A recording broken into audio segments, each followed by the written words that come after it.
ගරු කතානායකතුමනි, ජාතික වශයෙන්ුත් ජාත්‍යන්තර වශයෙන්ුත් සැලකිය යුතු සංවාදයක් ඇති වී තිබෙන බටලන්ද නිවාස යෝජනා ක්‍රමයේ නීති විරෝධී රැඳවුම් ස්ථාන හා වදකාගාර පිහිටුවා පවත්වාගෙන යාම පිළිබඳ පරීක්ෂණ කොමිෂන් සභාවේ වාර්තාව පිළිබඳව ජනාධිපතිතුමා ප්‍රමුඛ කැබිනට් මණ්ඩලයේ ස්ථාවරය ප්‍රකාශ කිරීමට අවස්ථාවක් ලබා දීම පිළිබඳව ඔබතුමාට ස්තුතිවන්ත වෙමි.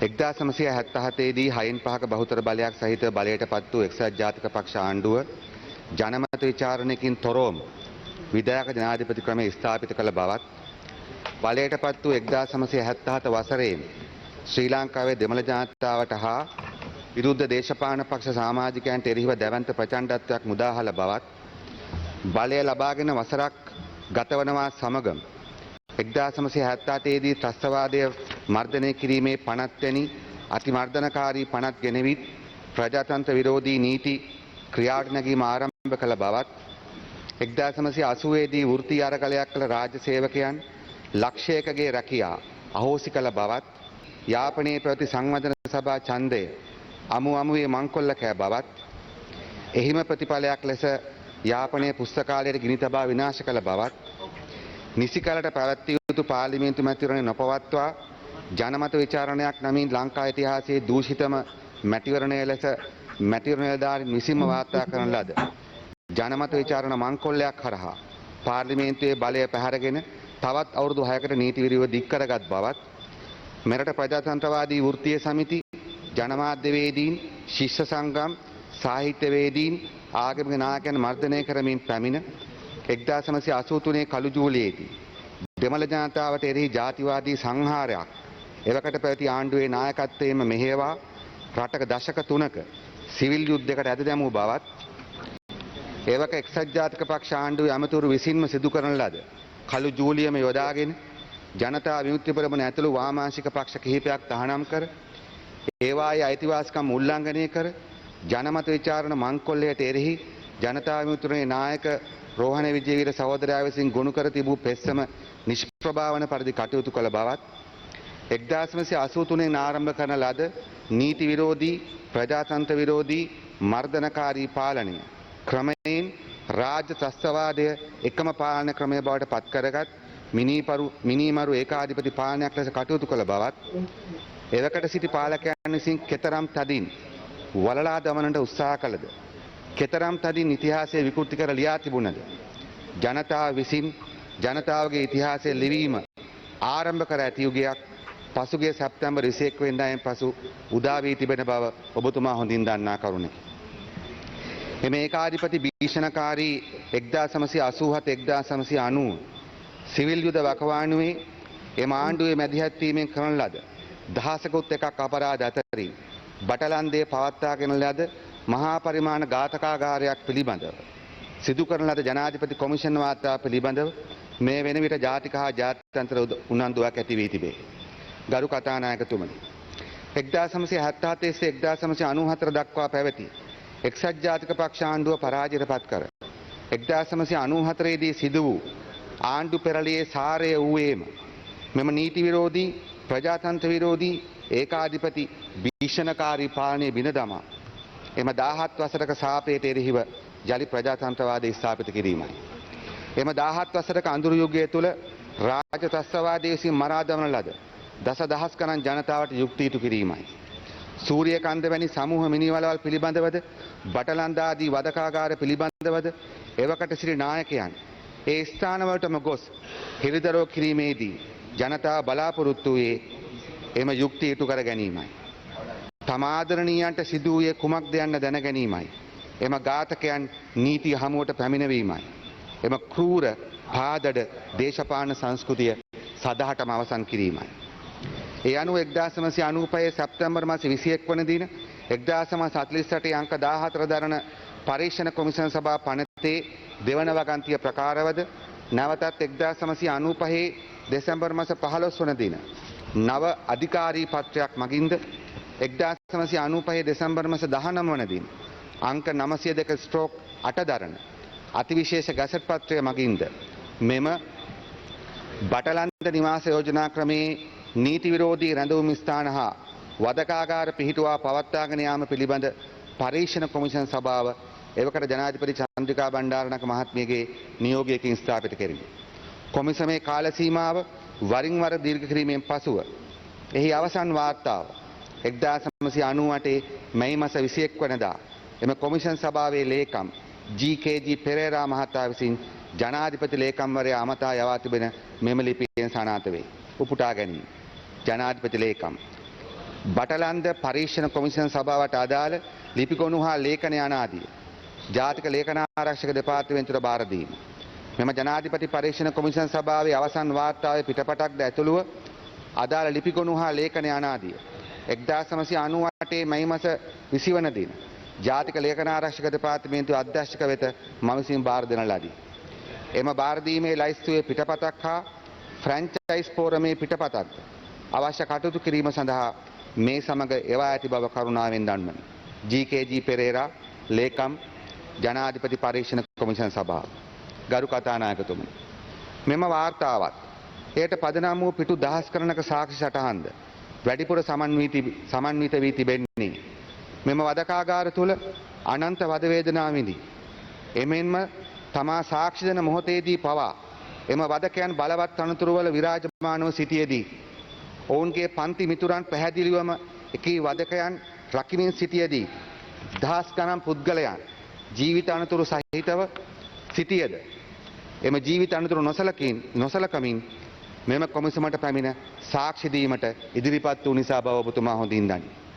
එමෙන්ම තම පියා, පුතා, සහෝදරයා, සහෝදරිය සහාසික ලෙස පැහැරගෙන ගොස් දෙතිස් වදදී ඝාතනය කිරීමේ වේදනාව හදවත පතුලේ රඳවාගෙන එය සදහටම අමතක කිරීමේ අමාරු උත්සාහයක සිටි මනෝරාණී සරවණමුත්තු ඇතුළු දහස් ගණන් අම්මාවරුන්, පියවරුන්, දූ දරුවන්, පෙම්වතුන්, පෙම්වතියන්, සොයුරු සොයුරියන් එම තුවාල නැවත නැවතත් පාරා ගනිමින් මෙම කොමිෂන් සභාව ඉදිරියට පැමිණ ක්ලාන්ත වී වැටෙමින් මෙම කොමිෂන් මගින් තම ආදරණීයන්ට යුක්ති ඉටුව යන විශ්වාසයෙන් යුතුව සාක්ෂි දුන් නිසා බව ඔබතුමා පිළිගනු ඇතැයි මම සිතමි.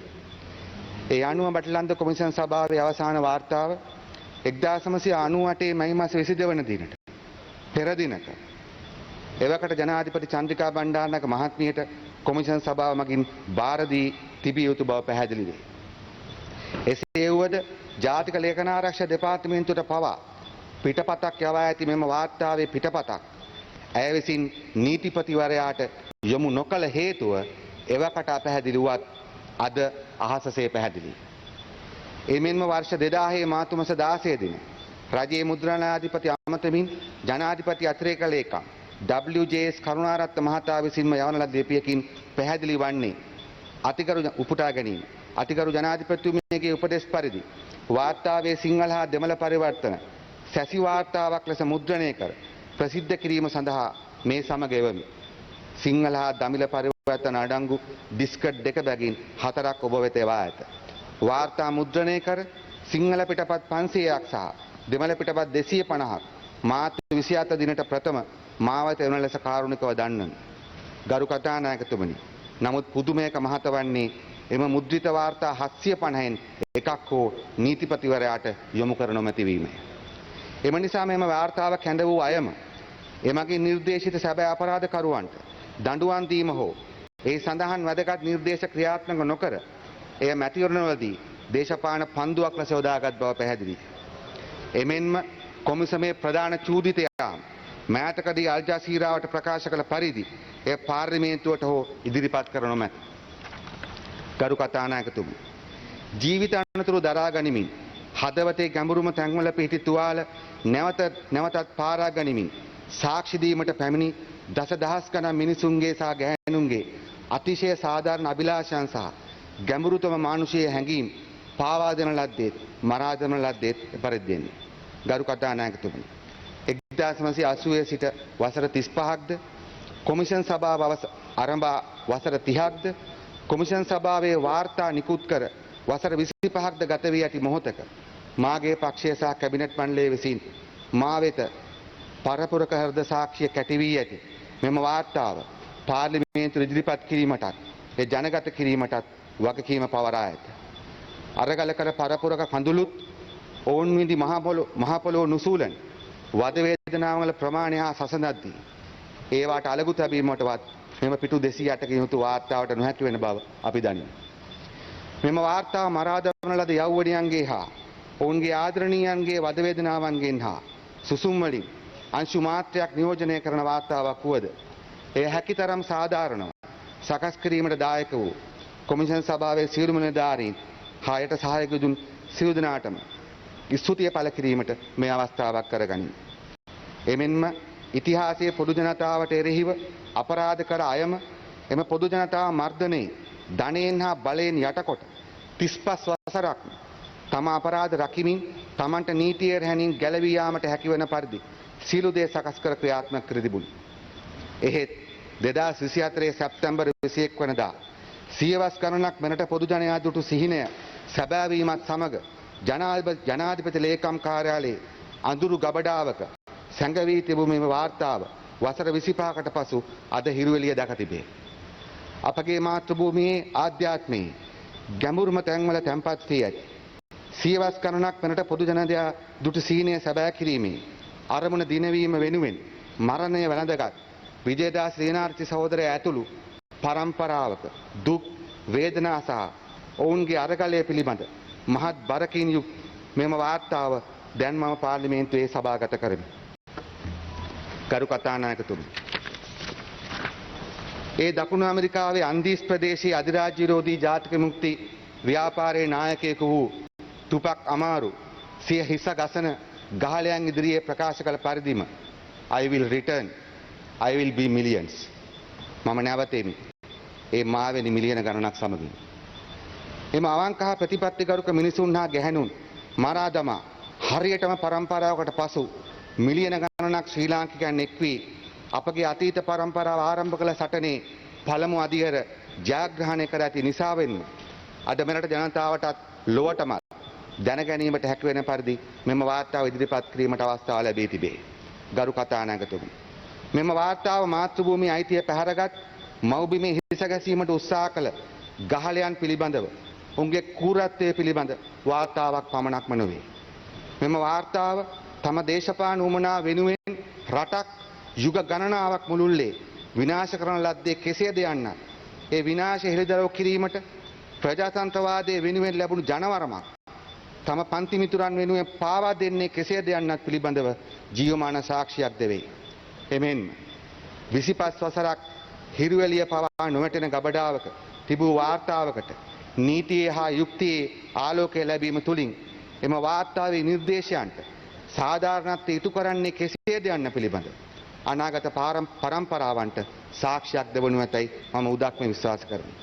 ගරු කතානායකතුමනි, 1989 දී රෝහණ විජේවීර සහෝදරයා ඇතුළු දසදහස් ගණන් සහෝදර සහෝදරියන් හිතවතුන් ඝාතනය කිරීමෙන් පසු මගේ මනසේ හා හදවතේ තැන්පත් වූ විශාල ගල් පර්වතයක් තරම් වූ බරක් තිබේ. එය මාගේ පමණක් නොව ලක්ෂ සංඛ්‍යාත අප පක්ෂයේ සමාජිකයන්ගේ හිතවතුන්ගේ පමණක් නොව ඉතිහාසයේ නිවැරදි පැත්තේ සිටගෙන සිටින දසලක්ෂ සංඛ්‍යාත සාමාන්‍ය සාධාරණ ශ්‍රී ලාංකිකයන්ගේ හිත්වල තැන්පත් වූ විශාල බරක් බව මම දනිමි. 2024 සැප්තැම්බර් 21 එම ගල් පර්වතයේ බරින් සැලකියුතු කොටසක් අප සියලු දෙනා විසින්ම නිදහස් කරගෙන තිබේ. නමුත් ඒ බර සම්පූර්ණ නිදහස් කරගත හැක්කේ ඒ සාධාරණ පොදු ජන අරගලය වෙනුවෙන් දිවිදුන් සහ අනේක විද දුෂ්කරතාවයන්ට මුහුණ දුන් සෑම කෙනෙකුටම යුක්තිය හා සාධාරණත්වය ඉටු කිරීමෙන් පමණි. ඒ කළ හැක්කේ ජනමත විචාරණය නම් නීති විරෝධී ඡන්ද මංකොල්ලයකින් ශ්‍රී ලංකා රාජ්‍යයේ බලය පැහැරගෙන මුළු රටම එකම විශාල මහනුවරක් කළ බටලන්දේ ප්‍රධාන වදකයා ඇතුළු ප්‍රධාන අපරාධකරුවන්ට නීති මගින් කටයුතු කිරීමෙන්. එමෙන්ම 1987-1990 මහා සිවිල් යුද්ධයකට මැදි වී එහිදී විවිධ දේශපාලන පැතිගැනීමට සිදු වූ විවිධ දේශපාලන පක්ෂවලට සම්බන්ධ හා සම්බන්ධ නැති පොදු ජනතාව මේ මහා සිවිල් යුද්ධයේ මූල හේතුව තේරුම් කර දෙමින්ද පොදු ජනයා අතර දේශපාලන පක්ෂ ભેදයෙන් තොරව මාතෘ භූමිය ගොඩනැගීමට මේ මොහොතේ ඇති වී තිබෙන පොදු උනන්දුව තවත් ශක්තිමත් වන පරිදි සංහිඳියාවේ හා සමාව දීමේ යෝධ දෑත් වලින් එම ගල් පර්වතය මාතෘ භූමියේ හෘද සාක්ෂියෙන් බිමටගෙන මෙම මාතෘ භූමිය සදාටම එම හෘද සාක්ෂි බරින් නිදහස් කිරීමේ. එම නිසා මෙම මහා සංහාරයන්හි සැබෑ ඝාතකයන් නීති ඉදිරියට පැමිණීමටත් එම ඝාතකයන් තම බලය රැක ගැනීම උදෙසා කරන ලද නීති විරෝධී කුරුර දේශපාලන උපක්‍රම නිසා එම කාලයේදී විවිධ පැති ගැනීමට සිදු වූ පොදු ජනයා අතර සංහිඳියාව සහෝදරත්වය තව තවත් ශක්තිමත් කිරීමටත් නැවත කිසි දිනක අපගේ මාතෘ භූමිය තුළ එවන් සාහසික යුගයක් ඇති නොවන පරිදි කටයුතු කිරීමත් අදිෂ්ඨාන කරගෙන මෙම බටලන්ද වාර්තා පිළිබඳ කටයුතු කිරීමට ජනාධිපතිතුමා ප්‍රමුඛ කැබිනට් මණ්ඩලය විසින් ප්‍රතිපත්තිමය තීරණයක් ගෙන තිබේ. ගරු කතානායකතුමනි, ඒ අනුව මෙම වාර්තා නීතිපතිවරයා වෙත යොමු කිරීමටත් දෙක මෙම කොමිෂන් සභා වාර්තා පිළිබඳව ඉදිරි කටයුතු කිරීම පිළිබඳ උපදෙස් යෝජනා කිරීම සඳහා ජනාධිපතිවරයා විසින් විශේෂ කමිටුවක් පත් කිරීමටත් තුන එමෙන්ම සුදුසු අවස්ථාවක මේ පිළිබඳව පාර්ලිමේන්තුවේ දින දෙකක විවාදයක් පැවැත්වීමටත් අපි බලාපොරොත්තු වෙමු.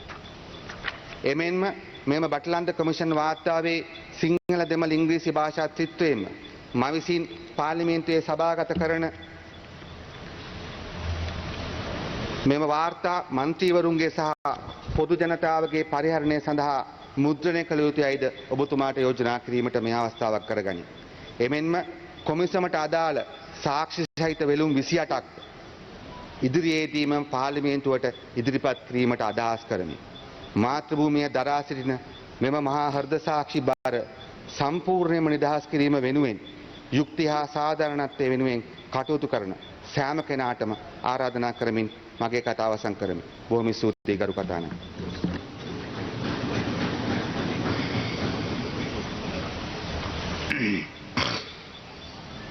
සෞඛ්‍ය සහ ජනමාධ්‍ය මන්ත්‍රී ගරු නලින්ද ජයතිස්ස